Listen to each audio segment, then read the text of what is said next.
Many people feel that the music of Africa is primitive, but African music has a long tradition. It has developed over many centuries, and in its own way is as complicated as the music you hear in concert halls. Today we are going to learn something about the music of Africa. Since Africa is a very large continent, containing many countries, we shall concentrate on this part of Africa, especially on the country of Ghana. We are fortunate to have with us a master drummer from the country of Ghana, Mr. Robert Aite. Mr. Aite belongs to a tribe called the Ewe, which lives in the southern part of Ghana. Miss Emerencia Tamaklo, who will be one of those assisting Mr. Aite today, also belongs to the Ewe. Mr. Oswald Obley is a member of the Ga tribe, while I myself come from the Kasina Nankani in northern Ghana. As you can see, a country like Ghana is made up of several different tribes, each speaking its own language and having its own music. The chief musical instruments of Ghana, indeed of all of Africa, are the rattles, the bells, and the drums. First, let's learn about the rattles and the bells. The rattle is made out of a gourd. Beads provide the sound. The rattle is usually not played alone, but is heard with other instruments. Let's listen to the rattle as it plays with the bell.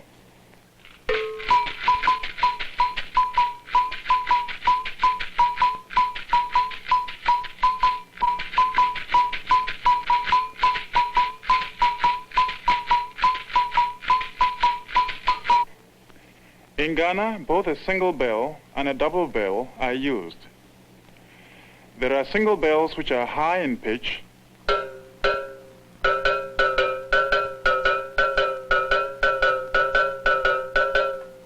and single bells which are low.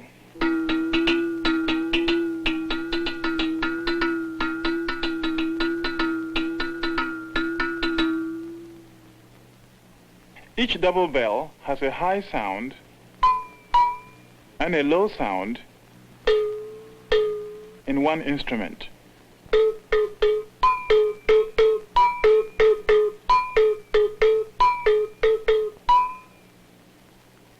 Another important kind of bell is called the toke.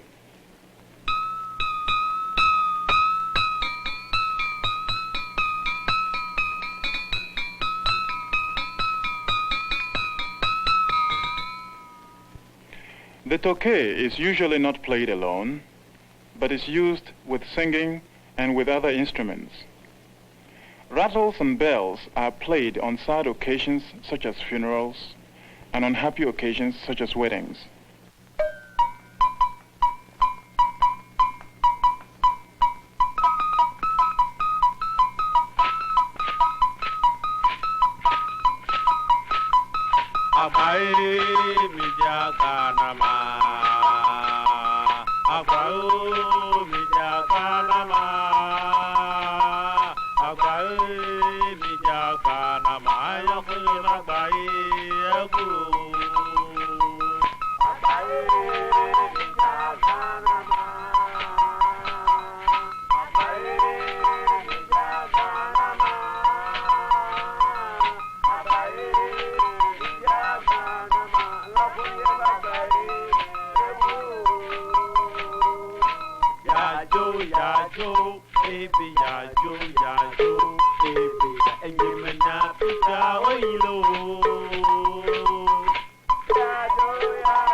Another very important family of instruments in Africa is the drums.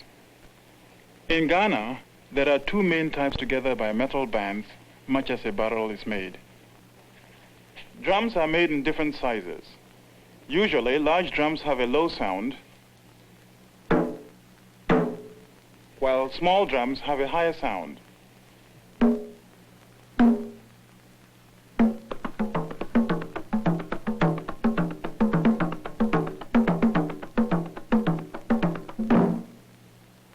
The head of the drum is made out of animal hides, most often those of antelopes.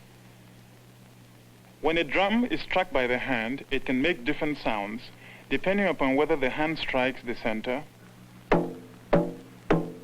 or the edge. Sometimes a drum is played by both hand and stick at the same time.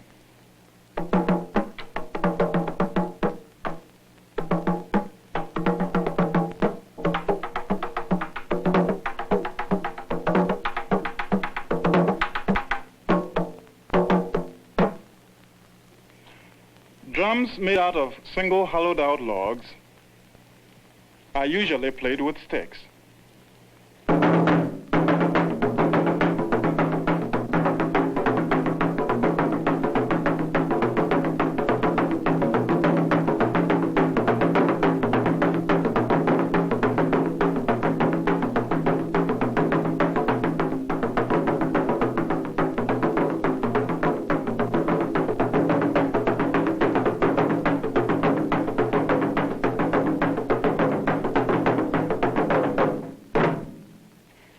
Sometimes, drums are played at home for the enjoyment of a family or while entertaining guests. This is often done on holidays. Polina,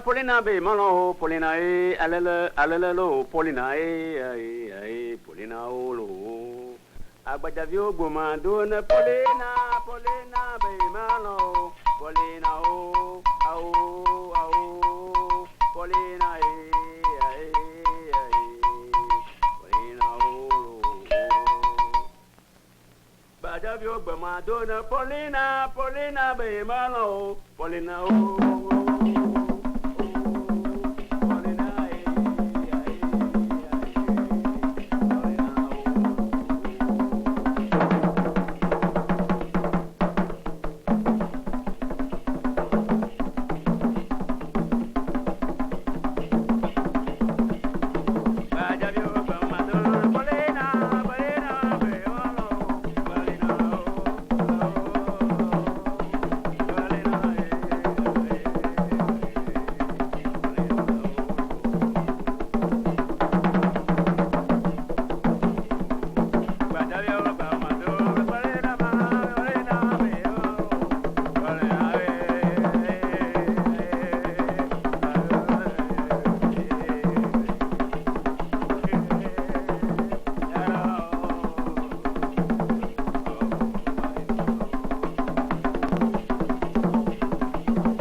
In Africa, drums are not only musical instruments, they are also a means of communication.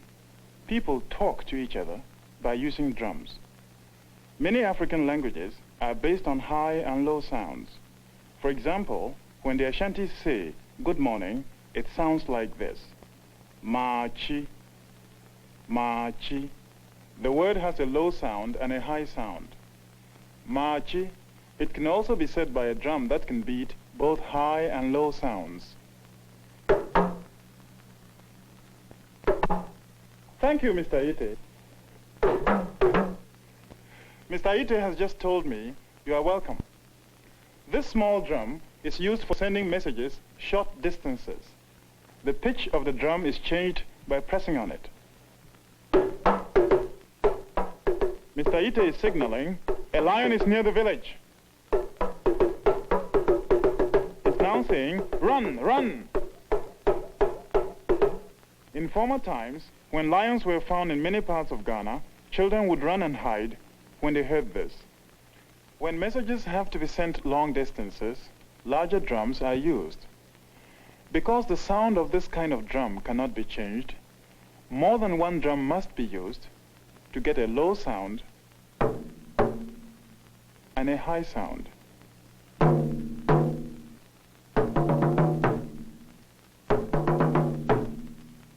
The message Mr. Ite is sending is, Ohini Niba, the chief is coming. See if you can hear the words, Ohini Niba.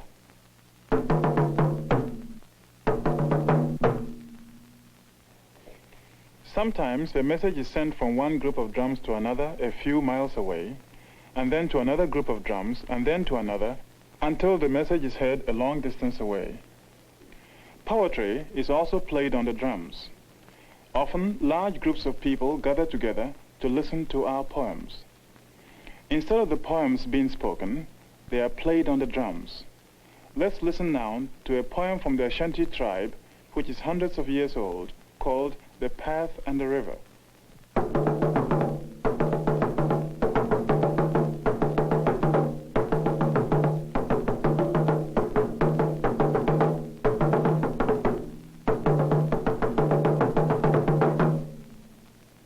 Since I'm sure that few of you understood the poem, Miss Emerencia Tamaklo will say each part in English, Mr. Obley will repeat it in Ashanti, and Mr. Yite will play it out on the drums.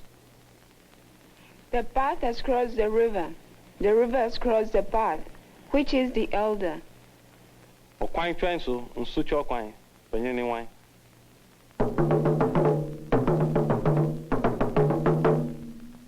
We made the path and found the river. Obonkwa foton so. But the river was made from long ago. Nsu ye fetete. By the creator of the universe. Nsu ye fi odoman kuma boade. Now let's listen to the entire poem again, played by Mr. Ite.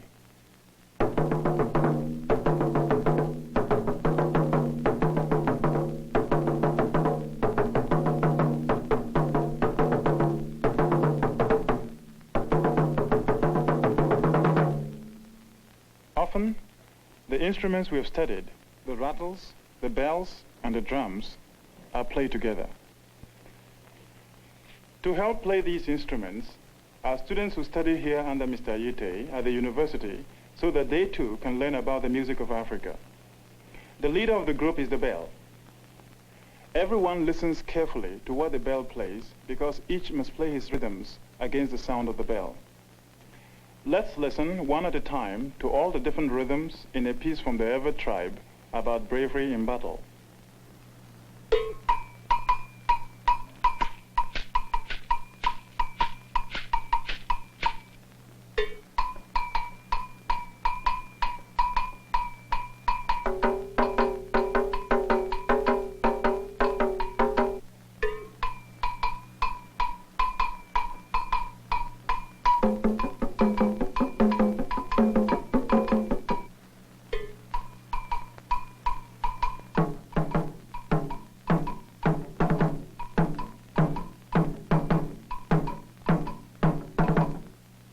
Now, let's listen to all the instruments playing together.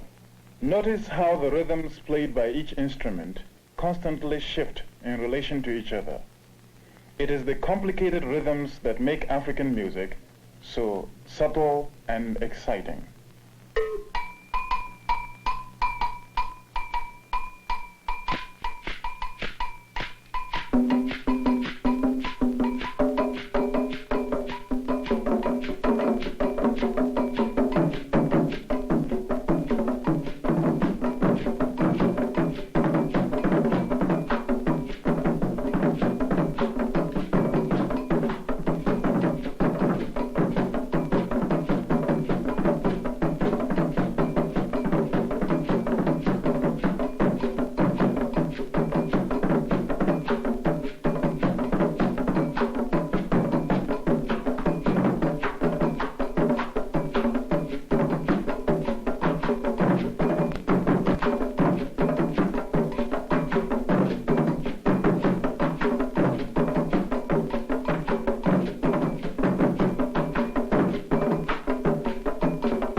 In Africa, music is very important to us, and almost all of us learn to sing and dance and play our instruments. You've learned today something about the rattles, the bells, and the drums, and how they sound together. I hope you've also learned that our music, like yours, has a long tradition.